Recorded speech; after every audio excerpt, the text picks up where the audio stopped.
sizə Yevlax Olimpiya kompleksindən xəbər verir. Bəli, artıq 3-cü MDB oyunlarının rəsmi açılış mərasimi reallaşıb və biz sizə boks mübarizəsindən xəbər veririk. Bugün boksçuların yarışına start verilib. Belə yeni açılan Yevlax Olimpiya kompleksi bu yarışa ev sahibliyi edir. Təmsilçilərimiz Azərbaycan təmsilçiləri də bugün ringə çıxıb medal qazanmaq uğrunda mübarizə aparanlar arasındadılar. İlk olaraq ringə təmsilçimiz qızların mübarizəsi ilə ümumiyyətlə boks yarışlarına start verilib. Təmsilçimiz Aysel Fərəcova 46 kiloqram çəki dərəcəsində yarışa başlayıb və onun rəqibi Belaruslu Aleksandra Kutsikova olub və ondan sonra hazırda isə fonda gördüyünüz kimi digər təmsilçimiz Sima İsmailova 50 kiloqram çəki dərəcəsində Özbəkistanlı Nazokat Mardanova ilə mübarizə aparır və elə hazırda döyüşlə bağlı mən sizə məlumatı verim ki, təmsilçimizin üstünlüyü ilə keçir döyüş.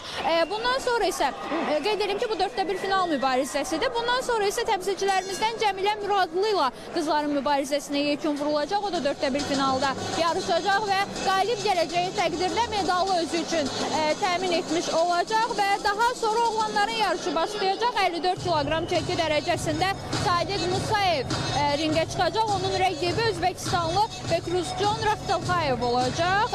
Növbəti təmsilçimiz Məhəmməd Əli Rüstəmov 63 kiloqram çəki dərəcəsində Qazaxstanlı Axtiyar Bayandirovla mübarizə aparacaq. Son iki təmsilçimiz Haqverdi Həsənov 63 kiloqram çəki dərəcəsində, Nicat İmanovsa 75 kiloqram çəki dərəcəsində mübarizə aparacaqlar. Bunların hər ikisi 4-1 final mərhələsindən təsadüf eləyəcək və təmsilçilərimiz özləri üçün medalı təmin eləyəcəklər. Boksda isə medal yarışları sabah keçiriləcək və burada da təmsilçilərimizin qazandıqları mükafatlara aydınlıq gələcək. 3-cü MDB oyunlarında mübarizəyə oktyabrın 8-də yekun vurulacaq rəsmi bağlanış mərasimi ilə. Bizim sizə hələlik çatdıracaqlarımız bu qədər, amma